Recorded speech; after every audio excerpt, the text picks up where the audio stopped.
Voilà, bonjour à tous ceux qui nous suivent à travers la galaxie. Et nous allons attaquer tout de suite avec la correction de l'écrit qu'ont passé les pauvres étudiants qui sont là à l'écrit, puisque les autres sont... attendez, il faut que je regarde où est-ce que j'en suis. Les autres ont passé un oral qui s'est plus ou moins bien passé. Il y a eu, là encore, à l'oral, d'excellentes notes et de très mauvaises notes. Attaquons la correction du premier exercice. Complétez le tableau des schèmes verbaux ci-dessous. Est-ce que quelqu'un veut venir copier les schèmes verbaux au tableau? Un ou une candidate. Il y en a qui ont eu des très bonnes notes, il y en a qui ont eu 20, par exemple. Donc je ne vais pas les dénoncer, mais quand même, il y en a qui sont parfaitement capables de venir les copier au tableau. Bon, ben j'interroge, tu viens? Il ne faut pas être timide. C'est marrant que c'est quand même souvent ceux qui sont les plus timides qui ont les meilleures notes. Donc on va essayer d'être timide. C'est ça, il faut essayer d'être timide.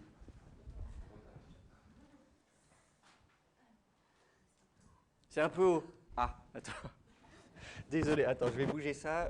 Comment on fait? Est-ce que je peux... Alors, attends. Je ne sais pas comment on fait, du coup. Alors, attends. Si je vais faire ça, non, voilà. Je vais basculer là. Je vais descendre ça. Comment on fait? Ah non, c'est le contraire. Comment on fait pour cacher ça? Je peux bouger ça. Voilà. Hop. Là, comme ça. Je remets ça là. Et je relance à noter sur le bureau. Voilà, c'est mieux? Alors, on va commencer par les voix. Alors, les voix. Actives. Voix active. Parfait. Passives. Voix passive. Réfléchir. Et voix réfléchie. Ben voilà.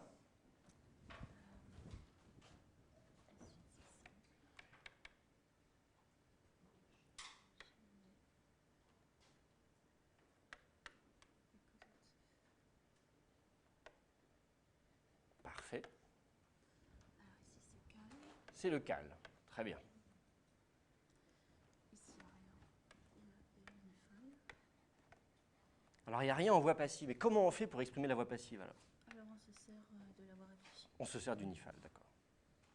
J'ai mis on a le piel. Le piel, Le passif on a le poil. le poil, Et en réfléchi on a le hitpile. le hit pile. Et en causatif on a le ifil. Le i-fil, parfait. Et le ofile. Là il n'y a rien. Il n'y a rien. On se sert. On se sert du OFAL pour l'avoir réfléchi. Parfait. Très bien. Merci beaucoup. Donc voilà, des questions sur cet exercice? Non, c'était juste le tableau des schèmes verbaux qu'il faut bien sûr savoir. On continue. Alors, comment je fais pour... Alors, attends. Hop, je retourne là. Je vais faire défiler mon tableau pour annexer l'exercice 2 qu'on va mettre là. On retourne là. Hop. Et on va recommencer à noter. Est-ce que quelqu'un veut venir faire la première phrase? Peut-être me dire tout simplement leur traduction. C'est une traduction en français, donc il n'y a pas forcément besoin de venir au tableau. Mais juste la première phrase. Hein. Vayekadesh shmo... Pardon? Ah, j'entends quelque chose. Pardon. Vayekadesh shmot bnei Yaakov. Alors, quelle traduction proposez-vous pour cette phrase? Ceux qui ont eu bon, tant qu'à faire. Oui? Il a sanctifié les noms des fils de Jacob.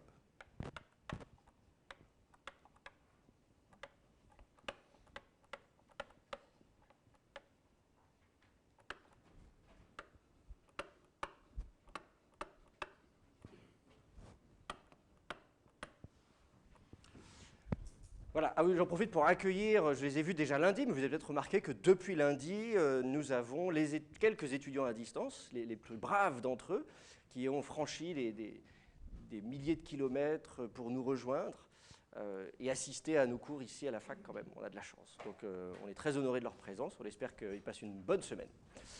Donc voilà, Vayekadesh Mot Bnei Yaakov.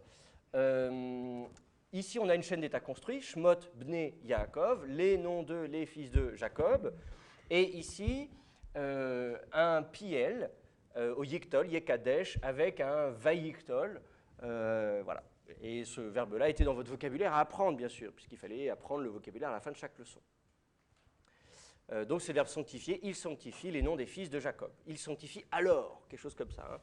Oui, on pourrait même m'ajouter comme ça, il a sanctifié. Le alors est un petit peu lourd, mais ça vous permet de repérer que c'est un vayiktol, un verbe consécutif. Bon, cela dit, je n'ai pas été exigeant à ce point-là au niveau de la traduction. Déjà, si vous avez bien compris chaque mot, j'étais content. Ensuite, deuxième phrase, Hanvi ot, tedaberna el hanashim. Alors, comment vous traduisez ça? Grand silence. Vous n'êtes peut-être pas bien encore réveillé, hein, c'est ça? Il y en a qui veulent que je leur tape sur les doigts? Non?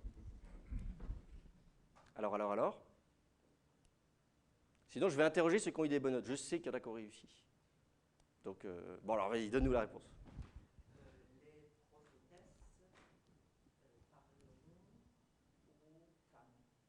Oui, les prophétesses, Hanviot, hein, on reconnaît Navi, le prophète, Nevia au féminin, Neviot au pluriel, donc des prophétesses au pluriel.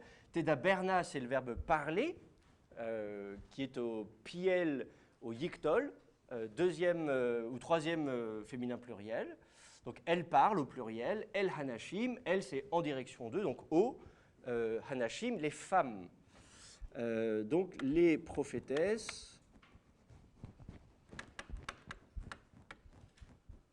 parlent aux femmes.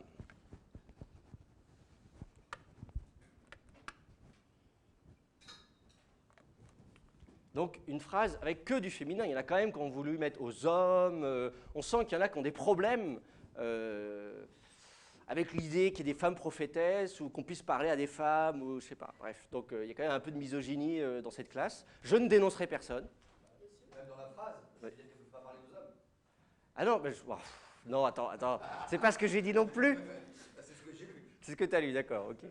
Non, on aurait pu imaginer ça. Ouais, alors des questions. Oh là là là, quelle horreur. Merci. Quelle infamie. Ouais, c'est ça, c'est foutu. Je suis ruiné, ma carrière est ruinée, j'ai plus qu'à me tirer une balle. C'est ça. Voilà. Les prophétesses parlent aux femmes, merci. Ah si, on peut dire parleront, tout dépend du contexte en fait. Hein. La temporalité en hébreu, ça dépend du contexte. Là, on a des phrases isolées, donc est-ce qu'elles parlent, est-ce qu'elles parleront, est-ce que... On ne peut pas le savoir. Faudrait... Ouais. Moi, en général, je traduis tout au présent, à défaut d'avoir un contexte. Enfin, je ne me pose pas de questions. Disons, quand je n'ai pas de contexte comme ça, en général, j'ai tendance à tout traduire au présent. Mais effectivement, ça pourrait tout à fait être du futur. Ça pourrait même être du jusif. Ah, mais le jusif, on a vu, se distingue pas. Donc, que les prophétesses parlent aux femmes, quelque chose comme ça. Hein. On pourrait imaginer que ce soit du jusif. On a vu que le jusif, pour les verbes forts au piel, ne se distingue pas du yiktol. Donc, ça pourrait même être, vous pouvez même traduire ça comme du jusif si vous voulez. Ça ne me dérange pas. En dehors de tout contexte. Alors, justement, que les prophétesses parlent aux femmes, c'est une absurdité, par exemple. Bref, j'en sais rien. Bref, si c'est du jusif, je souhaite que... Bref, alors, et j'ai pas dit qu'elle parle que aux femmes. C'est ça, ce problème d'exégèse. Tu te dis, ah, ça reste... Non, j'ai pas dit qu'elle ne parle que aux femmes. Bah, tout de suite. Hein. Bon, bref, on fera de l'exégèse l'an prochain. Troisième phrase. Vayivra kol hashirim hatovim. Alors, Vayivra kol hashirim hatovim. Qu'est-ce que ça veut dire que cette phrase? J'ai désigné, j'ai précisé. Goélaël. Voilà, merci. Alors, il créa... Alors, je vais mettre alors pour insister sur le vayiktol. Vous n'êtes pas obligé de traduire par alors, c'est un peu lourd, mais comme ça, on voit bien que tous les bons chants.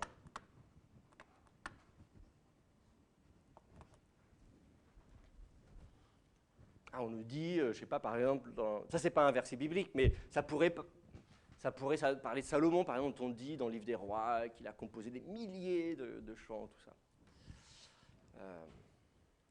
Donc, vous voyez, ici, vous avez Hashirim Hatovim.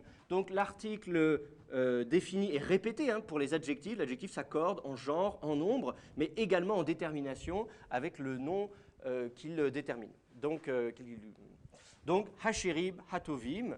Et là, vous avez l'état construit. Kol Hashirim Hatovim, la totalité d'eux, les chants les bons. Donc, tous les bons chants. Voilà. Le verbe bara, qui faisait partie de votre vocabulaire. Tout ça, c'est du vocabulaire que vous aviez à apprendre. Des questions cette phrase, donc c'est bon pour vous? Bon. Et alors la dernière phrase, Vayishlach Nevi'im Gdolim El Melech Yisrael. Alors, qui nous traduit cette phrase? Je ne sais pas qui a réussi cette phrase. Ah, quand même. Il envoie. Oulala, mais décidément, il. Quand même que il envoie alors, je vais mettre le petit alors, hein, désolé, je suis un peu pénible. Comment tu as dit ça? Il envoie alors quoi? Des grands prophètes, ou deux grands prophètes. D'accord. Ensuite, vers le roi d'Israël.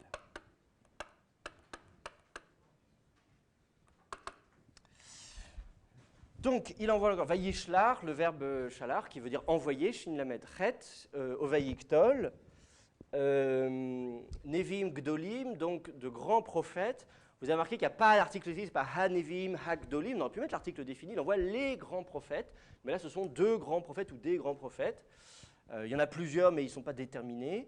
El Melech Israël, vers Melech Israël. Vous avez remarqué qu'il y a ici, on a un état construit, donc on ne peut pas mettre d'article défini, on ne peut pas dire Ha-Melech Israël, ce n'est pas possible. On aurait pu le mettre devant Israël, sauf qu'Israël c'est un nom propre, et donc les noms propres n'ont pas besoin d'article défini. Donc on va quand même mettre un article défini, on peut dire le roi d'Israël, quand bien même il n'y a pas d'article défini en hébreu, vu qu'Israël est déterminé, l'ensemble de l'état construit peut être déterminé. Ok? Oui. Ah oui, c'est toujours pareil, ça dépend du contexte de narration. Tu peux raconter l'histoire au passé. Là, c'est un choix narratif.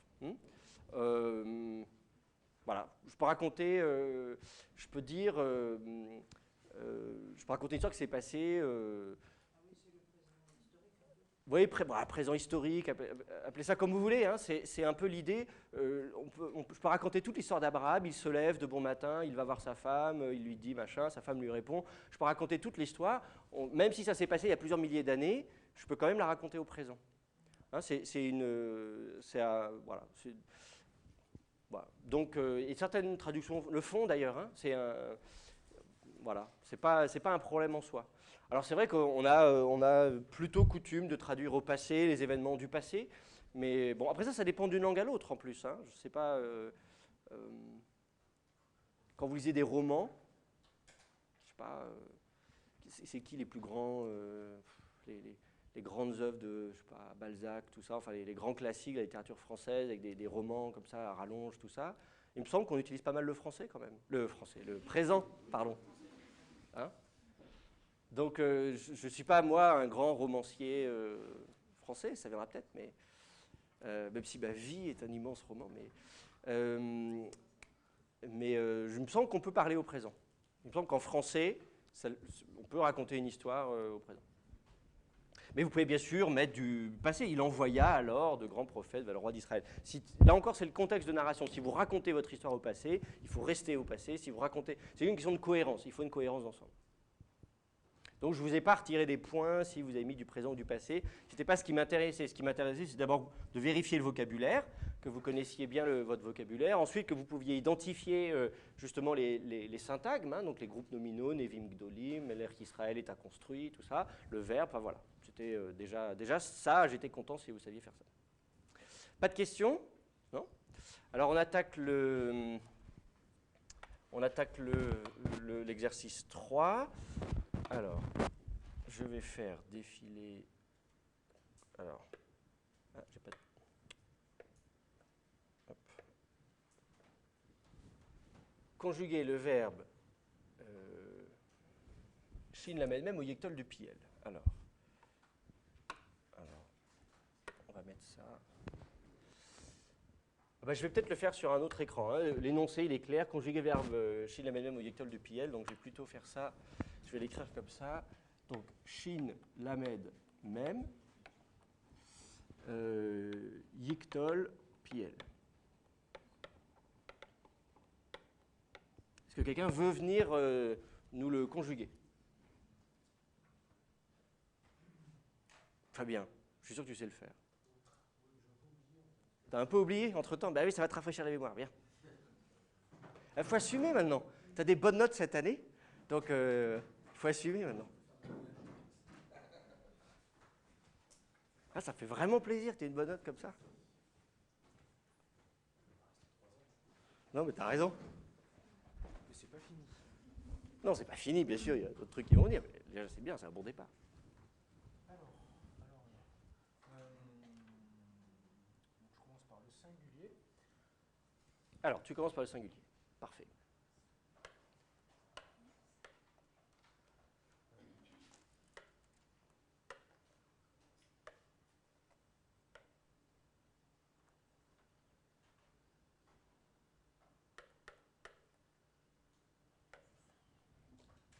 Alors, première personne du singulier, la préformante est un aleph. Au pied, la préformante est en principe vocalisée shva, mais le aleph est une gutturale. Les gutturales n'aiment pas le shva mobile, donc on colore le shva, on lui met un petit patard. Ensuite, les voyelles thématiques, c'est a, e. N'oubliez pas le dagage dans la deuxième radicale. Je le dis à chaque fois. Je dis on est au piel, poualit, pael. La caractéristique de ces trois conjugaisons, la conjugaison géminée, factitive, intensive, c'est précisément d'avoir un dagage dans la deuxième radicale. Et donc ne l'oubliez pas.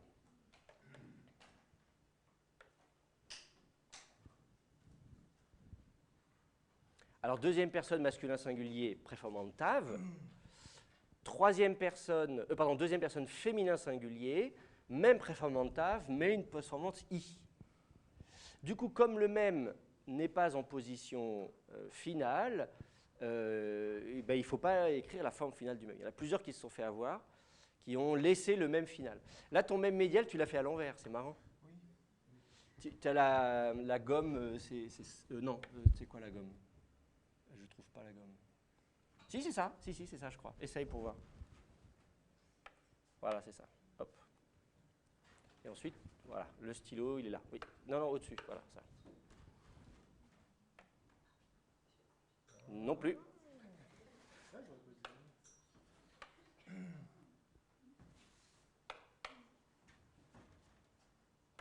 Comme ça. Voilà.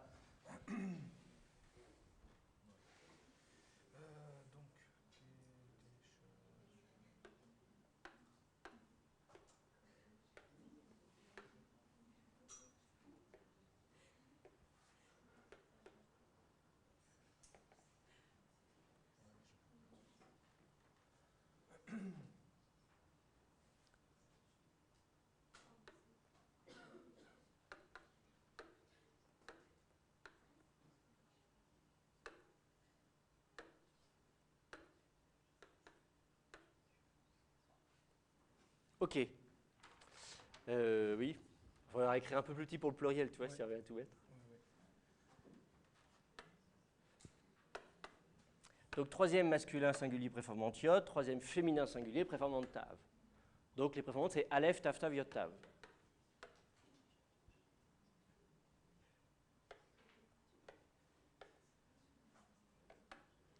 Au pluriel maintenant, première personne du pluriel, un nun.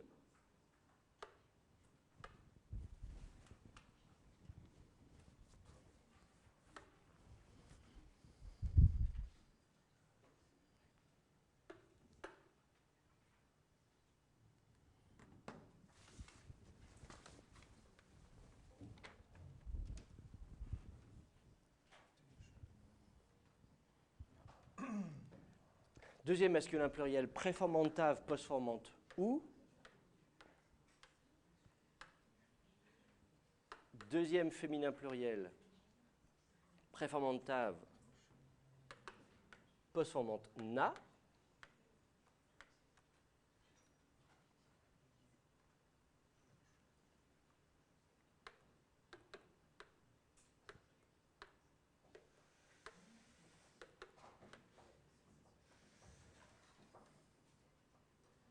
Alors, troisième masculin pluriel, préformante iode.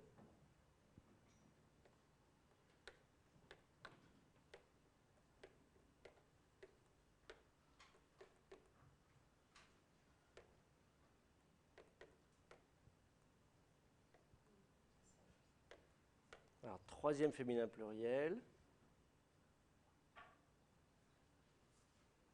Ah, on n'a pas oublié le dagesh. Là, très bien.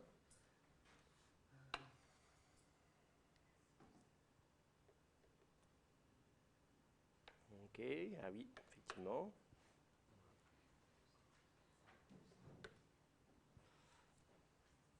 Ok, merci. Est-ce que ça vous plaît? Pardon, garde ta feuille. Alors, il y a des petites choses à corriger là. Je vais dire, ah, ouais, c'est bien, mais quand même. Alors, hein, les points sur les chines. Et oui, c'est ça. Il faut remettre les points sur les chines. Vous pourrez dire ça hein, ce week-end. Écoute, papa, il faut qu'on parle. Il faut que je mette les points sur les chines. Alors, mettons les points sur les chines.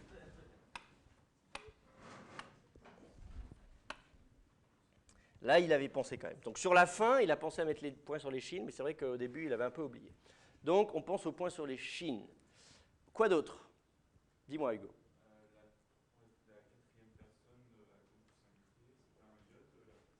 En fait, si disons, celle-ci doit venir là, en fait.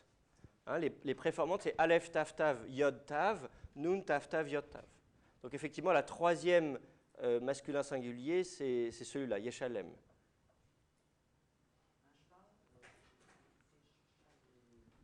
Voilà, Teshalmi. En fait, le fait qu'on mette une postformante I, il manque le Y d'ailleurs, le I va prendre l'accent. Donc l'accent va être là, et on va faire tomber la prétonique, donc celle-ci. Donc, Teshalmi.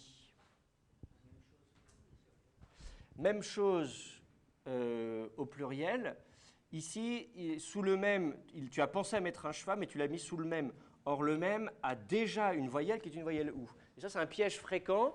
Vous dites, tiens, le même, il n'a rien. En fait, si, il a une voyelle, mais la voyelle est à côté. Donc, c'est vrai qu'un certain nombre de voyelles sont en dessous de la consonne, donc on les voit bien. Mais n'oubliez pas que le cholem, qui soit avec un vav ou non, et le shorek ne sont pas en dessous, mais qui sont à côté. Et donc, ce n'est pas parce qu'il n'y a rien en dessous de la consonne que la consonne n'a pas de voyelle. Elle a une voyelle. Donc, on ne peut pas lui mettre de cheval. En revanche, ce ou va prendre l'accent et on va faire tomber la prétonique. Donc, Teshalmu. Autre chose? Oui?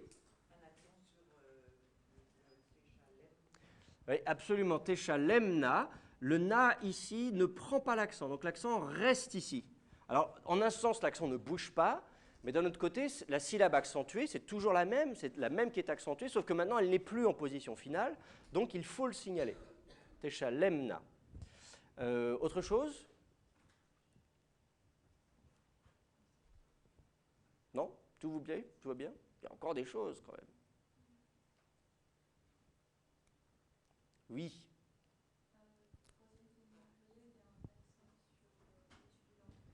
La même chose. Troisième féminin pluriel, c'est la même chose que la deuxième féminin pluriel. Teshalemna. L'accent est ici. Ici, je demande s'il n'a pas oublié un petit cheval. Oui. Il manque le ou à la fin. Teshalmu, Yeshalmu. Si tu écris Yeshalem, c'est le singulier en fait. Au pluriel, il y a le ou final. Du coup, ton même doit être un même médial.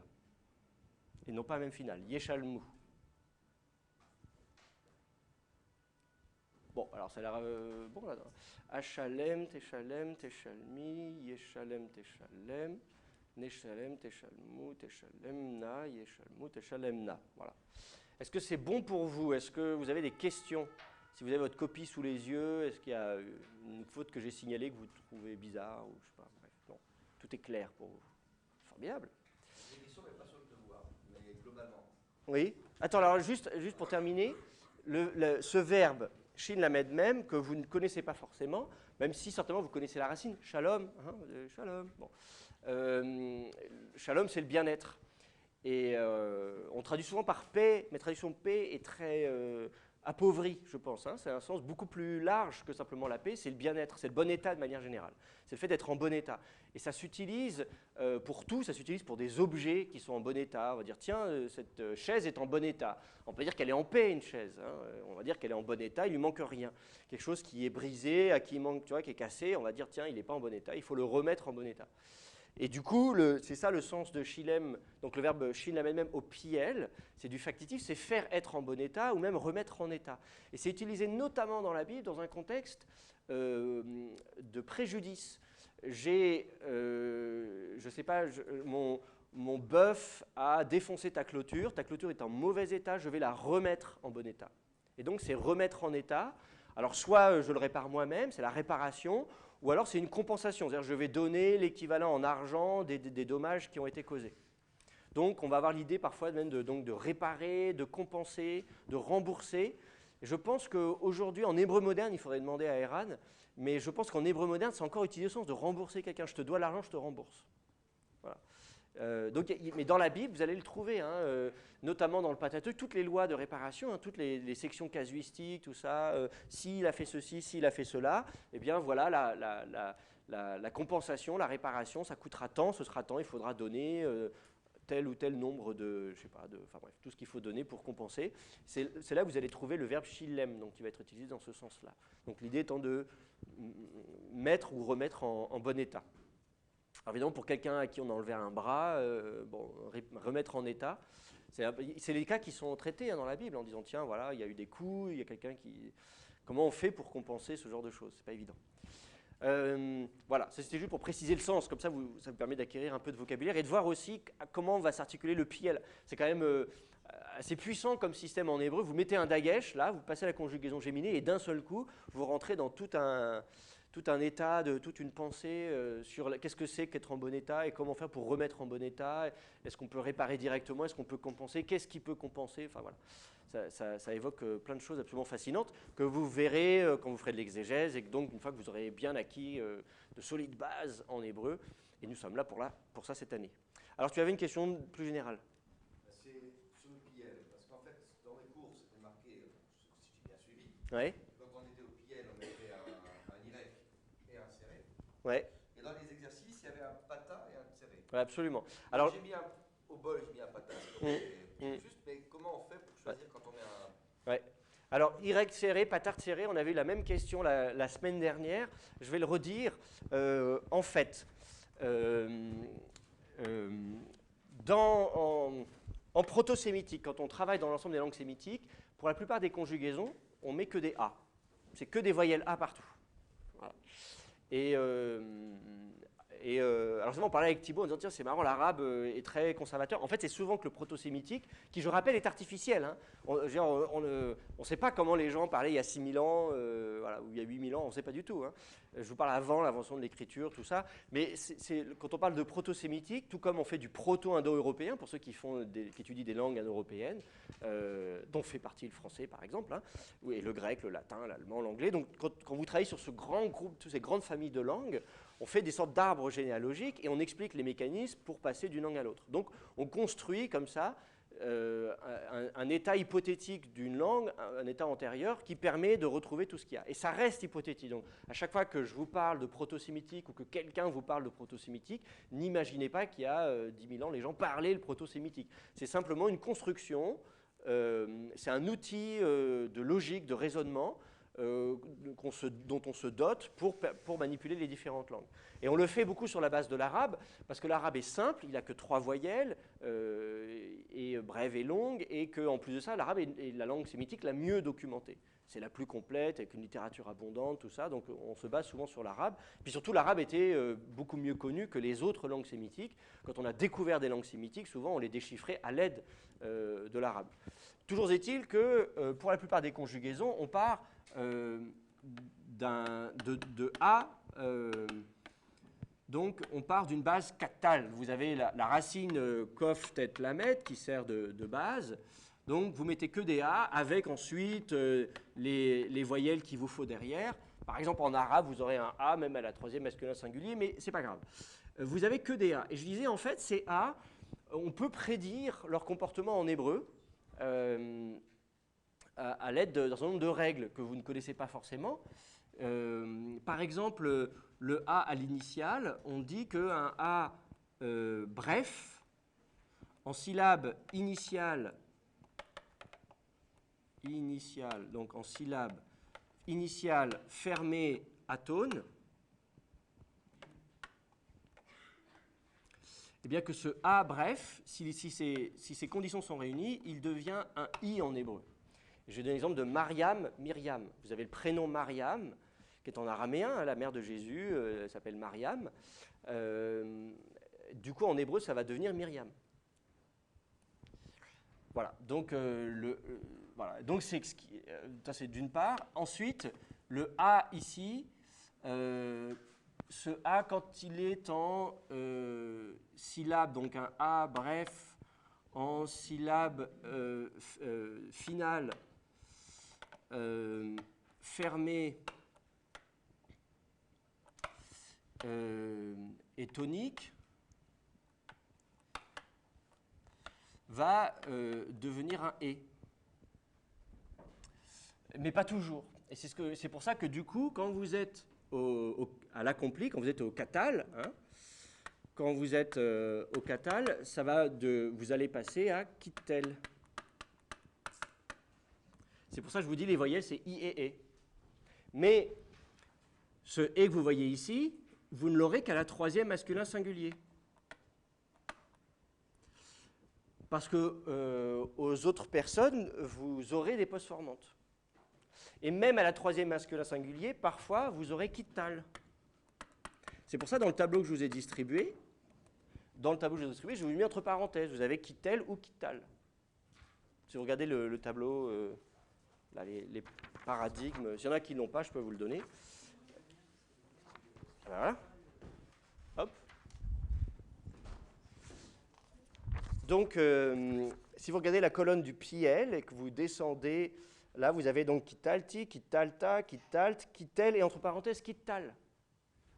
Donc, ça veut dire que parfois, le A primitif reste, même quand vous êtes à la troisième masculin singulier. Et si vous regardez toutes les personnes, c'est bien des A, hein, kittalti, on ne dit pas kittelti. Donc, c'est pour ça que le fait de l'appeler Piel, c'est vrai que c'est son nom, on l'appelle le Piel, vous pensez à IE.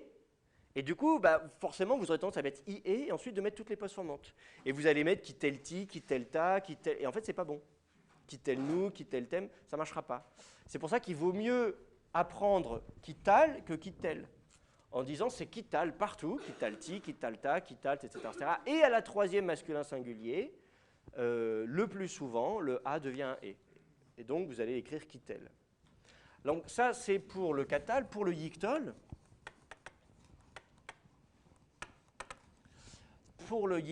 vous allez partir sur une préformante, par exemple, la préformante, elle n'aura pas de voyelle, lieu, et là, vous allez retrouver votre A primitif. Pourquoi vous allez retrouver? Parce qu'il y a une préformante, donc il n'est pas en syllabe initiale. Donc le A reste. En revanche, vous allez bien avoir le A qui va devenir un E, donc yekatel. Et donc, c'est pour ça que vous allez avoir yekatel, si vous regardez le Piel, akatel, tekatel, yekatel, etc., etc. Donc, vous allez bien les voyelles A et ici. Donc, c'est vrai que du coup, pour retenir les voyelles thématiques, vous retenez que au katal, c'est IA, sauf troisième masculin singulier où le A peut devenir E, et qu'au yiktol, c'est AE.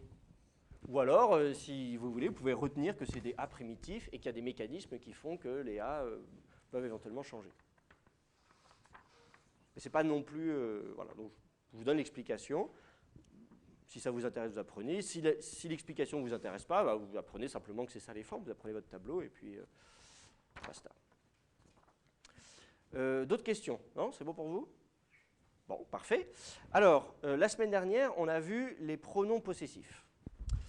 Qui sont donc de l'autre côté de votre feuille de paradigme. Donc c'est l'autre paradigme que je vous ai mis recto verso. Je vous les ai mis recto verso parce que c'est souvent des paradigmes dont on a un peu tout le temps besoin. Donc c'est bien de les avoir sous la main. Et on a vu donc les paradigmes derrière un nom commun. Par exemple de Sous, qui est sur votre tableau. Mais je vais changer, je vais prendre Shir, d'ailleurs. Parce que Sous, c'est sur votre tableau, vous l'avez déjà. Je vais vous mettre shir. Tu veux une feuille? Mais oui, hop, une feuille. J'ai des feuilles, j'ai des feuilles. Si j'en ai pas assez, je peux en faire d'autres. D'autres feuilles encore? Tout le monde a sa feuille? Imi. Encore des feuilles? Bon, bah, je vais prendre le paquet du coup. Encore des feuilles? C'est uniquement un niveau, alors c'est voir avec le verso classique. Voilà. Ah bah décidément, tout le monde se réveille.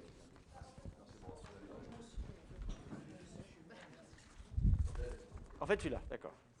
Je l'avais distribué au début. Hein. Bon, de toute façon... Bon, celle-ci, je la garde, c'est la dernière. Bah, je peux en refaire, hein, bien sûr. Et bien sûr, tout ça, c'est en PDF. Hein. Vous pouvez aussi... si vous trouvez que c'est petit, par exemple, vous pouvez l'imprimer sur une page A3 ou j'en sais rien. Donc, oui, shir.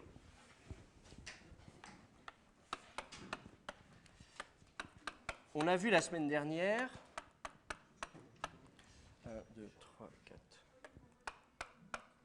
5. On a vu la semaine dernière donc les pronoms suffixes, d'accord?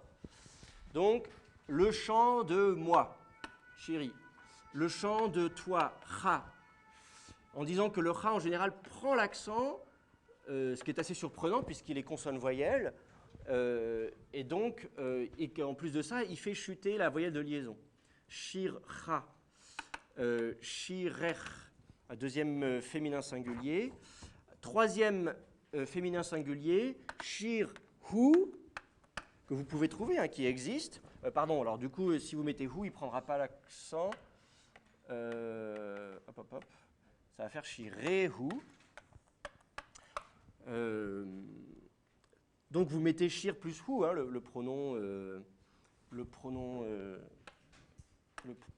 comme le pronom indépendant.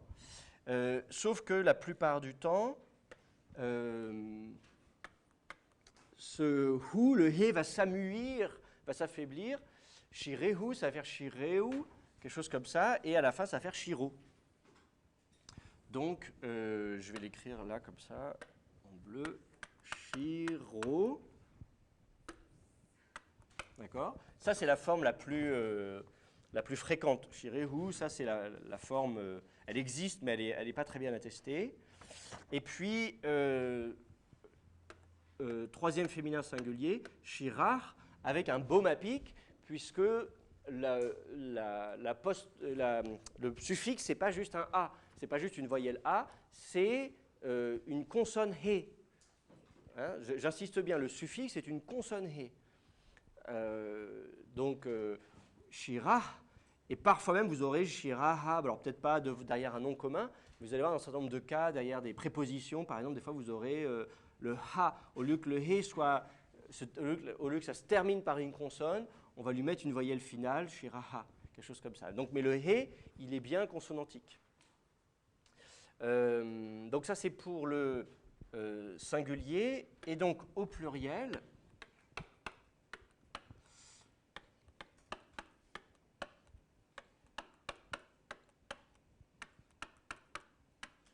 j'ai oublié l'iode. 1, 2, 3, 4, 5. Donc, au pluriel, on a donc le nous, qui est comme le pronom indépendant, qui ne prendra pas l'accent. La voyelle de liaison est accentuée, la voyelle de liaison est. Deuxième masculin pluriel, vous aurez chem, qui du coup va prendre l'accent et va faire tomber la voyelle de liaison, shir chem. Et je vous ai dit la semaine dernière que le shfa que vous voyez là, ce n'est pas un shfa quiescent, c'est un shfa mobile. Et comment on le sait? Parce qu'on ne dit pas shirkem. Si on disait shirkem, ce serait la preuve que le shfa est quiescent. Enfin, la preuve. Bon, bref. C'est difficile de parler de preuve. Bon, bref. En tout cas, ça vous dirait plutôt que c'est un shfa quiescent, alors que là, le fait qu'il n'y ait pas de dagage dans le kaf vous met la puce à l'oreille en disant attention, le shfa, c'est un shfa mobile. Il y avait une voyelle de liaison, elle est tombée. Pareil du coup au féminin, shirchen, qui va lui aussi prendre l'accent. Et puis au pluriel, donc troisième personne du pluriel, pareil, vous pouvez avoir hem, shir hem et hen, vous pouvez avoir les deux comme ça, qui sont donc les formes primitives, avec là encore qui prend l'accent, shir hem, shir hen. Sauf que concrètement, là encore, comme on a vu ici, le he est susceptible de s'amuir et donc de tomber ou de disparaître, et vous allez aboutir à des formes contractées, shiram et shiran, qui sont en fait les formes les plus fréquentes.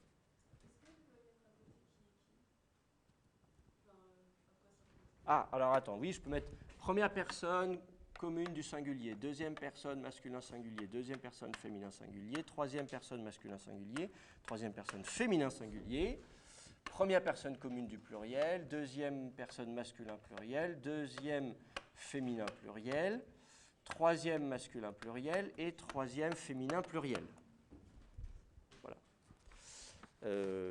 Vous l'avez dans le tableau que je vous ai distribué, la première colonne que vous voyez ici. Je mets suffixe, première personne du pluriel, deuxième, etc., etc. Le S veut dire suffixe. J'avais attiré votre attention sur le fait que pour un certain nombre de ces formes, vous voyez l'affinité avec les pronoms indépendants, le nous, shirenu, anachnu, ani, shiri, que ici vous allez retrouver les mêmes formes que les pronoms indépendants, sauf que vous aurez un kaf au lieu d'un tav. Donc atta ça fait cha, at ça fait re, atem ça fait chem, aten ça fait chen. Vous voyez un peu ces formes-là. Et pareil, hem et hen aussi, vous retrouvez hu également, vous retrouvez. Enfin voilà, donc pour un certain nombre de ces formes, on peut retrouver les pronoms indépendants, mais que c'est quand même pas non plus exactement la même chose. Donc vous ne pouvez pas faire l'économie d'apprendre ces pronoms suffixes. Donc ça, on a vu ça pour le singulier, et ensuite on s'est intéressé au pluriel, en disant, admettons que shir, là il n'y en a qu'un seul des champs, admettons qu'il y en ait plusieurs, et on a vu à ce moment-là que, je peux effacer, c'est bon, de toute façon c'est sur la feuille que je vous ai distribuée, donc ouais. On a vu donc qu'au pluriel, vous partez sur une base. Alors, l'état pluriel, normalement, c'est chiré. Hein, vous connaissez l'état pluriel, les chants de chiré, hameler, les chants du roi, etc. Sauf que ce et, en fait, en hébreu, vient d'une diphtongue aï, shirai. Et c'est souvent cette forme primitive aï que vous allez retrouver. Dans certaines langues sémitiques, d'ailleurs, le aï se maintient à l'état construit. Je pense au syriaque, par exemple. En syriaque, l'état construit, il prend la forme aï. Mais bon, le syriaque, pour l'instant, bon, apprenez l'hébreu, et puis ensuite, si vous voulez, on fera du syriaque. Alors, le syriaque, pour ceux qui ne connaissent pas, c'est un dialecte araméen oriental qui est devenu une langue liturgique dans beaucoup d'églises en Orient. Les mêmes églises dont on entend malheureusement parler à la télé ces derniers mois et qui sont en bien mauvaise posture en Syrie, en Irak, etc. Donc, en principe, on part de cette base-là, mais en fait, il faut partir sur une base de shirai, quelque chose comme ça. Et c'est ça qui va expliquer les formes que vous allez avoir. Donc, le yod va toujours rester. Vous allez toujours avoir le yod qui vous rappelle que vous êtes au pluriel, que le mot chant lui-même est au pluriel. Et donc, ce qui va changer, ça va être la voyelle. À la première personne du singulier, vous allez dire shirai, donc méchant. Le suffixe est toujours première personne du singulier, il n'y a toujours qu'un seul possessif, mais le chant est au pluriel. Là, vous allez mettre votre cha, pas de problème. La diphtongue aïcha va se contracter en echa. Alors normalement, on va écrire tséré quand la diphtongue se contracte. Hein, un aï qui devient e, ça s'écrit en principe avec un tséré.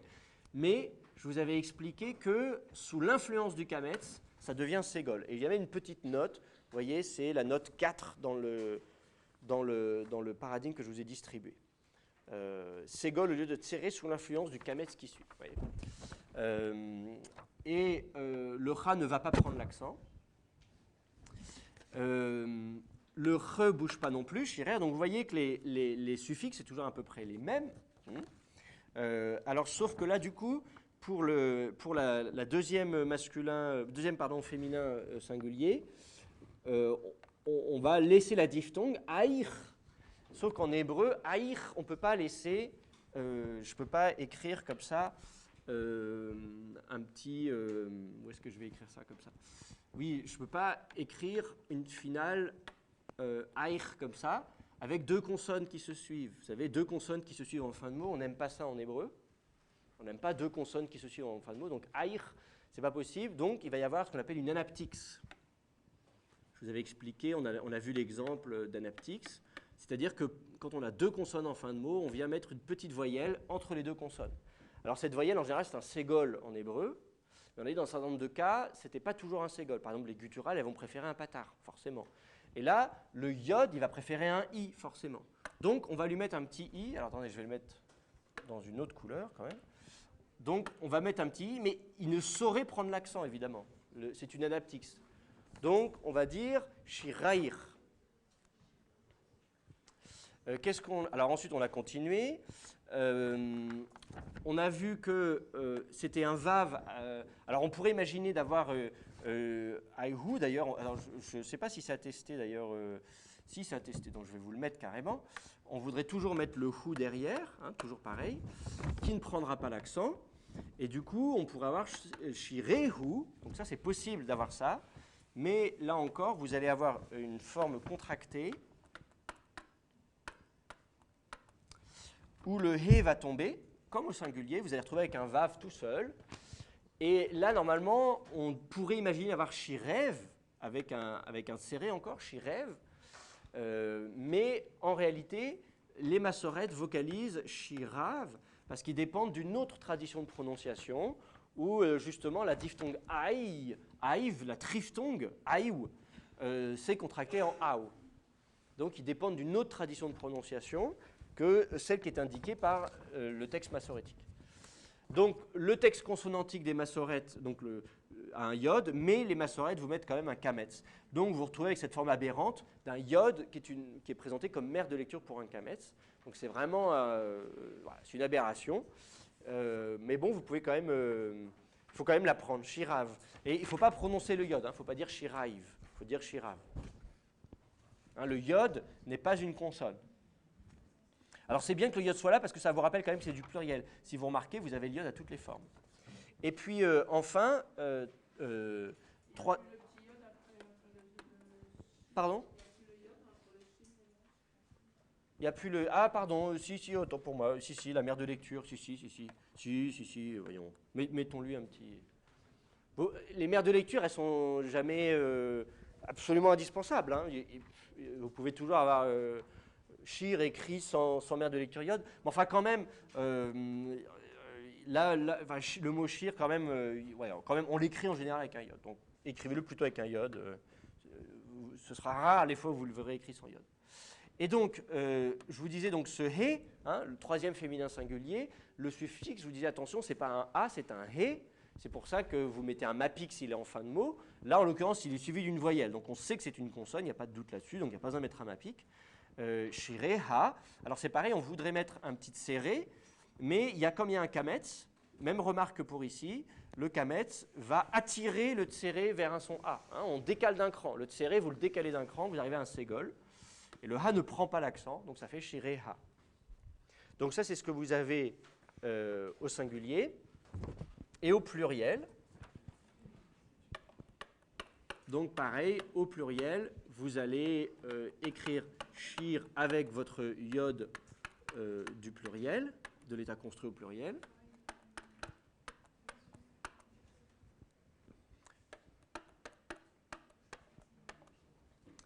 Et vous allez ensuite mettre vos suffixes.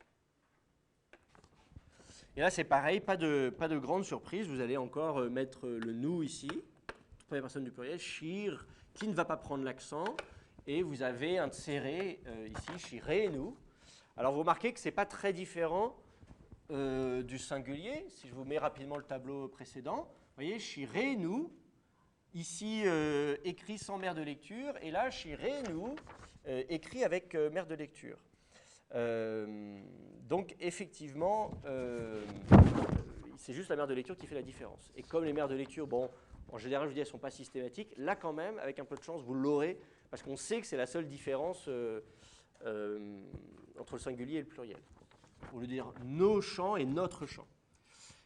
Ensuite, vous allez toujours pareil, mettre le chem, il n'y a pas de difficulté là-dessus, qui va prendre l'accent, le chen, consonne, voyelle, consonne, qui va prendre l'accent, voilà. Du coup, vous allez laisser votre voyelle de liaison, shiré, chem, shiré, chen, et puis, troisième personne du pluriel, vous allez encore avoir hem, qui va prendre l'accent, et hen. Donc là, pas de difficulté majeure non plus, pas de surprise. Voilà. Donc vous voyez que les suffixes eux-mêmes sont à peu de choses près les mêmes. La différence va être au niveau de la vocalisation du nom suite au fait qu'il est au pluriel. Donc il faut être sensible à ça, parce que c'est ça qui vous permet de distinguer le singulier du pluriel. Entre shirchem et shirechem, vous voyez la différence. Singulier, shirchem, votre chant à vous, vous n'en avez qu'un seul et vous êtes plusieurs. Shirechem, vos chants à vous, vous êtes plusieurs et vous avez plusieurs chants. Donc voilà, ça c'est ce qu'on a vu la semaine dernière. C'était un petit rappel de ce qu'on a fait la semaine dernière. Ça, c'est assez stable pour les noms. On pourrait le faire aussi avec un nom féminin. Shira, par exemple. Sauf que vous allez partir sur la forme d'état construit. Donc shirat, par exemple au singulier, si je reviens sur le tableau précédent, shiri, shirat, etc., vous aurez shirati, shiratra, shirater, etc. Ça, vous partez sur shirat et vous appliquez de la même manière vos suffixes. Alors, je ne vous ai pas distribué un tableau avec le féminin, mais disons, c'est le même principe. Vous reconnaîtrez facilement l'état construit, le at à la fin. La seule différence, c'est que le at à la fin s'écrira pas forcément avec un patard, mais avec un kametz, parce qu'il va se retrouver notamment en syllabe ouverte dans un certain nombre de cas. Shirat, vous savez, quand on dit la chanson de, Shirat Habeler, la chanson du roi, normalement, c'est bon, je peux changer de tableau, oui. Alors, vous voyez, vous partez de Shira, qui est donc la chanson au féminin, vous mettez à l'état construit, Shirat, la chanson de quelque chose, je sais pas, David, voilà, Shirat David, la chanson de David, sauf que si David c'est moi, on va dire Shirat plus, et donc même principe, vous mettez Shirat, et puis vous allez mettre I à la fin, Shirati, vous allez mettre le I à la fin, sauf que si vous décomposez en syllabes, vous voyez, Shirati, Shirati, en fait, avant vous aviez Shirat, donc si j'écris Shirat à l'état construit, ça fait Shirat, en 2 syllabes, donc un A en syllabe fermée par défaut s'écrit patard, sauf que là ça fait Shirati, et d'un seul coup mon A se trouve en syllabe ouverte, donc au lieu de l'écrire patard, je vais l'écrire kametz, Shirati. Je crois que vous avez un exemple dans votre livre, page 76, avec Torah qui est l'instruction. Dans votre manuel, on travaille ça à la loi, mais loi, c'est quand même très restrictif. Hein, le verbe Torah, il vient de la racine yara, qui veut dire instruire. Donc la Torah, c'est l'instruction, l'enseignement. Donc Torati, mon instruction, Toratra, ton instruction, etc., etc. Donc vous remarquez que c'est à peu de choses près la même chose. Faut penser juste à l'état construit, et pensez juste que vous allez régulièrement vous retrouver avec un kametz au lieu d'un patard. Les seuls cas où vous allez garder le patard, c'est la deuxième personne du pluriel. Regardez votre tableau, page 76, Toratrem, Toratren, vous voyez que vous gardez le patard à la fin du mot, à l'état construit, Toratrem, Toratren, mais sinon, ce sont des kametz. Voilà, oui, question.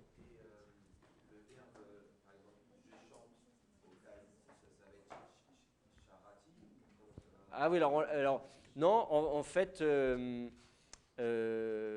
ça va être charti, en fait. Ouais. On n'a pas encore vu les verbes, ça c'est les verbes concaves.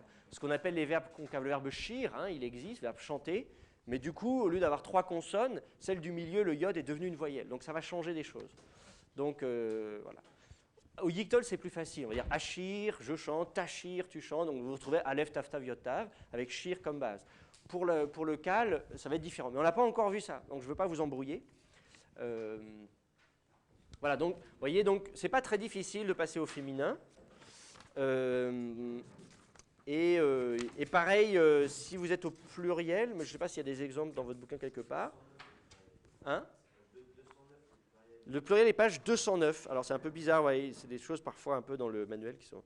Effectivement, vous avez page 209, le pluriel, on l'a vu au singulier, Sousai, Sousecha, etc. Et page 210, vous avez Torot.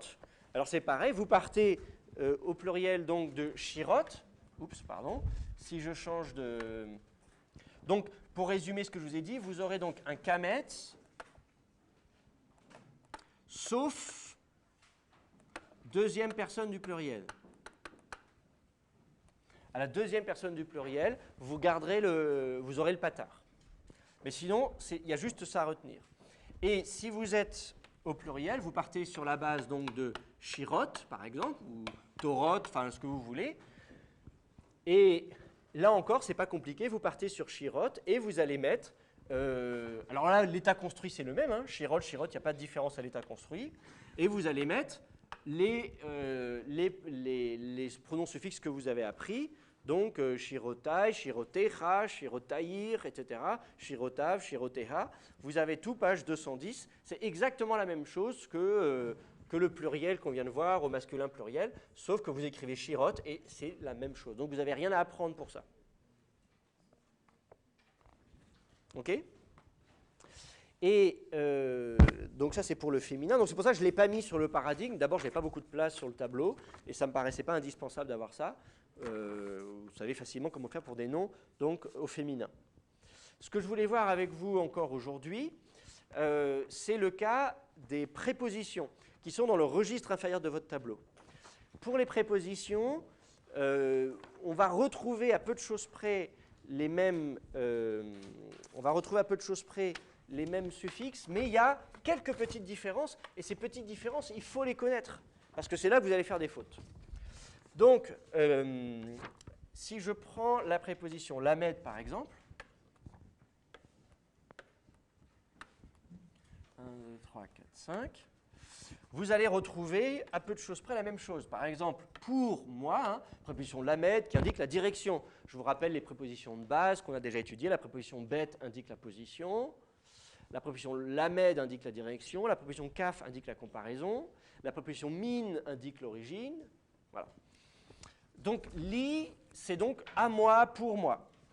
Et là, vous allez avoir le ra qui va revenir avec même chose. Il va faire tomber la voyelle de liaison, les ra.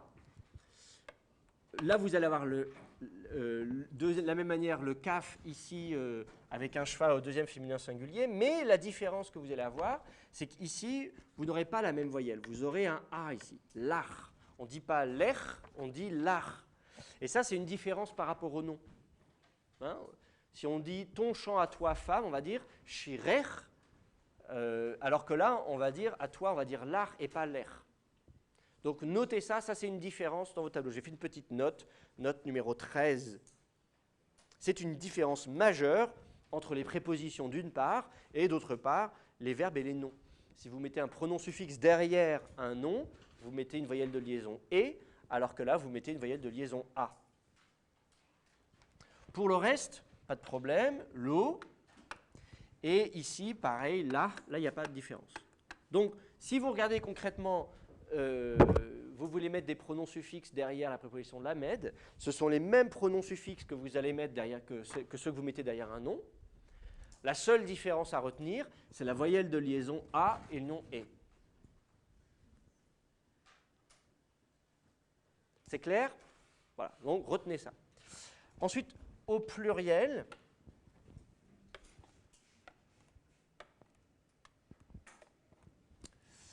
je change de couleur, voilà. Donc, attendez, je ne vais pas mettre ça de cette couleur-là. Donc, ah bah non, décidément. Oui, donc vous allez mettre nous. Vous allez mettre nous ici. Chem, je vais les mettre tout de suite. Vous les connaissez déjà. Chem, chen, hem et hen. Donc là encore, ce sont les mêmes pronoms suffixes que ceux que vous connaissez. Mais souvenez-vous là encore que, alors qui pareil ne prendra pas l'accent, celui-là ne prendra pas l'accent, celui-ci prendra l'accent, prendra l'accent, prendra l'accent, prendra l'accent. La différence, c'est là encore la voyelle de liaison qui sera un A. La, nous. La chem, la chen, la hem, la hen. Vous voyez, partout la voyelle de liaison A. Donc la voyelle de liaison, ici, ce sera un A.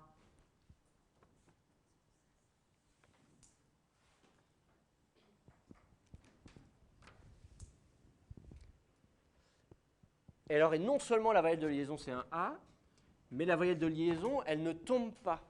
Alors que si vous regardez avec shir, on avait dit shir chem, shir chen. On avait dit, attention, la voyelle, la prétonique était tombée derrière un nom. La prétonique tombe derrière un nom, mais pas derrière une préposition.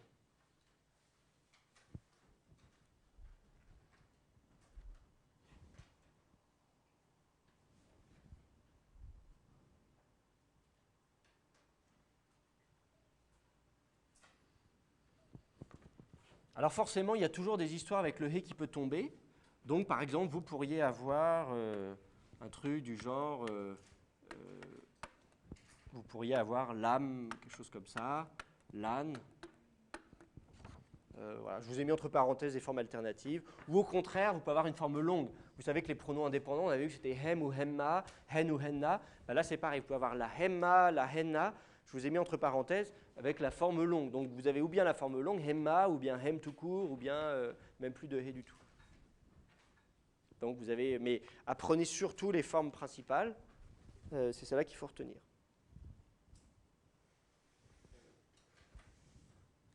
Donc ça vaut pour la préposition lamed, ça vaut aussi pour la préposition bête.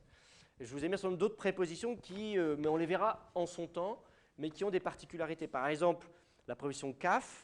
En fait, quand vous allez lui mettre des pronoms suffixes, vous allez partir sur une autre base, une forme augmentée, kamo, donc mo quelque chose, kmoni, kmocha, etc. Donc, ou kamocha en l'occurrence, kamoni, kamocha, etc. La préposition min, pareil, en fait, vous allez la doubler.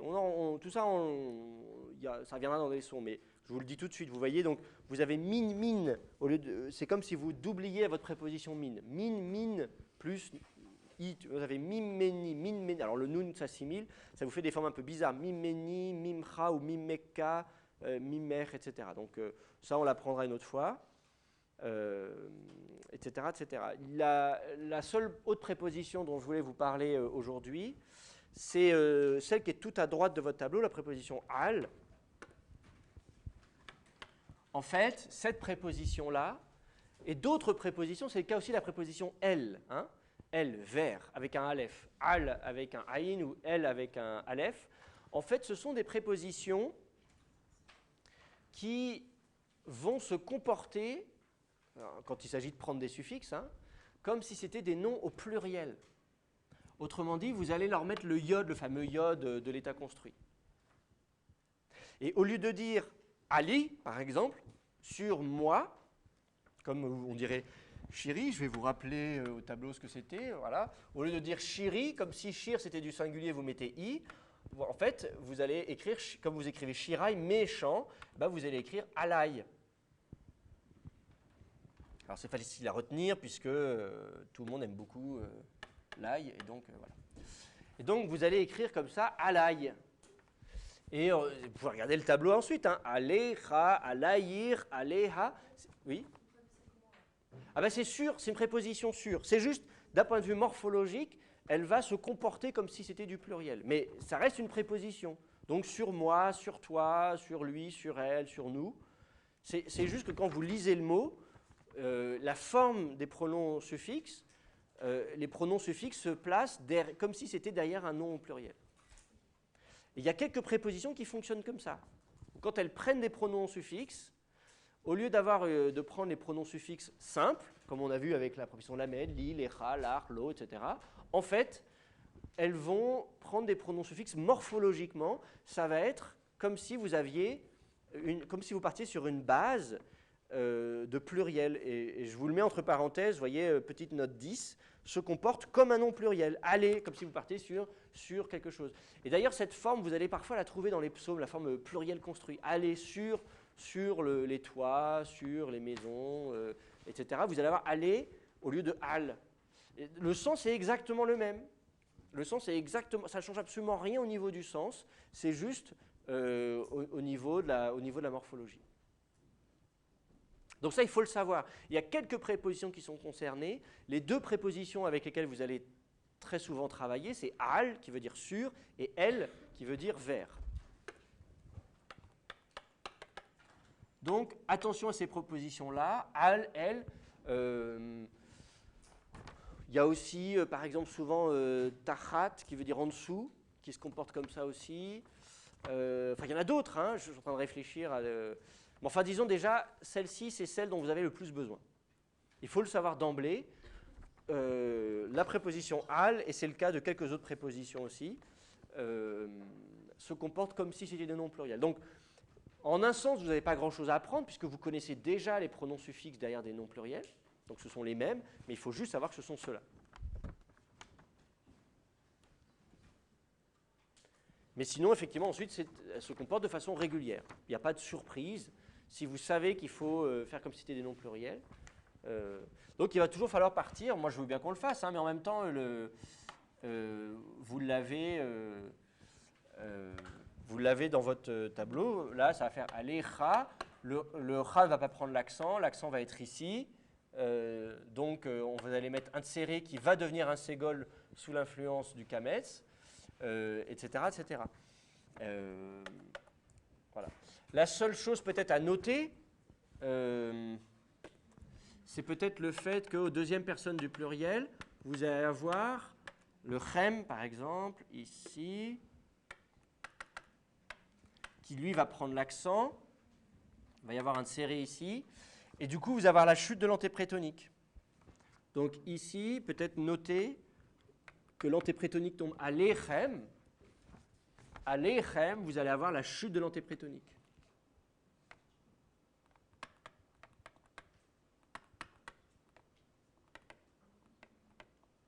Donc l'antéprétonique tombe. C'est une syncope. En linguistique, on parle de syncope.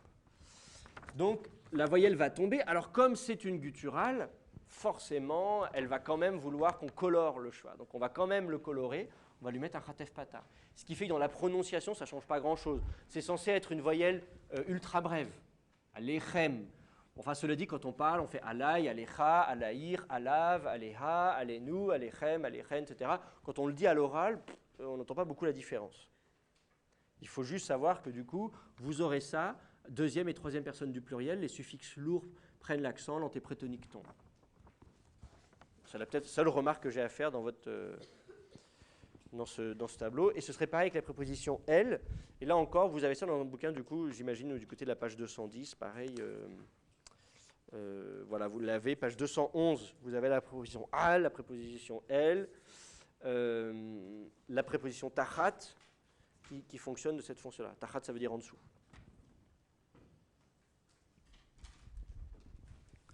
Donc, avec ça, vous êtes parés. Comme je vous dis, les autres, on ne les a pas... je vous les mets dans le tableau parce qu'elles ont un comportement particulier qu'il faut connaître. Quand je vous dis préposition kaf, il faut penser que vous partez sur une base de kamo, kamocha, etc. Min, il faut penser à redoubler. Min, en assimilant le nun. Im, la préposition im qui veut dire avec, on ne l'a pas encore rencontré, je pense, mais qui est assez fréquente dans la Bible, en fait, est une racine géminée, c'est-à-dire que le même, normalement, il compte double. Donc, vous allez avoir un dagesh immi, imcha, etc. Pareil pour la préposition et, qui veut dire avec également, les deux prépositions ont à peu près le même sens, im et et. Donc, iti, itra, etc. Et puis, je vous ai mis ici une colonne avec le complément d'objet direct. Vous savez, la particule et qui introduit l'objet direct, on l'a rencontré, cette particule déjà. Elle introduit l'objet direct. Et elle a un comportement un peu surprenant, si vous regardez les pronoms suffixes. Oti, otra, otar, oto, ota, otanu, otrem, etrem, etren, etc. Vous avez une voyelle O qui apparaît, on se demande d'où elle vient. Alors il y a des théories par rapport à ça. Je vous ai mis une petite note 8, vous voyez, qui explique la voyelle primitive alon devenue rolem en hébreu, puisqu'un alon devient O dans les langues cananéennes. Sauf devant les suffixes lourds où elle s'est allégée en abrève par compensation et elle est devenue un ségol en hébreu. Ouais, donc je vous donne si ça vous intéresse, je vous donne l'explication de ce qui s'est passé en proto-sémitique, enfin de ce qu'on pense, tout ça c'est hypothétique. Mais toujours est-il que cette particule, vous allez souvent la rencontrer. Elle introduit l'objet direct du verbe. Donc je vous ai mis cette colonne-là aussi. Donc ça, vous n'avez pas à apprendre ça dans l'immédiat, hein, mais vous pouvez quand même y jeter un coup d'œil, vous familiariser avec ces particules, ces prépositions et cette particule, en sachant qu'elles sont très fréquentes dans la Bible, et que donc quand vous lisez votre Bible, vous allez les rencontrer, il faut pouvoir les identifier. Celle qu'il faut apprendre par cœur, c'est surtout l'amed, la préposition lamed, qui est pareil pour la préposition bête, et la préposition al, pour l'instant, à ce stade, disons. Les autres, elles viendront au fur et à mesure dans les leçons, et à ce moment-là, il faudra les apprendre. Mais pour l'instant, voilà, vous avez encore du temps. Ce qui compte pour moi, c'est que vous soyez le plus rapidement possible efficace pour pouvoir lire votre Bible. Et j'espère que vous lisez votre Bible, hein. J'espère que vous avez pris l'habitude maintenant, tous les jours, de lire un petit peu votre Bible, de lire quelques versets, pour accélérer encore la lecture. En principe, à peu près tout le monde lit bien, mais quand même, j'ai vu les oraux, que j'ai fait passer aux étudiants à distance, j'ai vu qu'il y en a quand même qui ont des problèmes encore avec la lecture. Donc il faut vraiment que ça, si la lecture reste un obstacle, vous n'irez pas plus loin.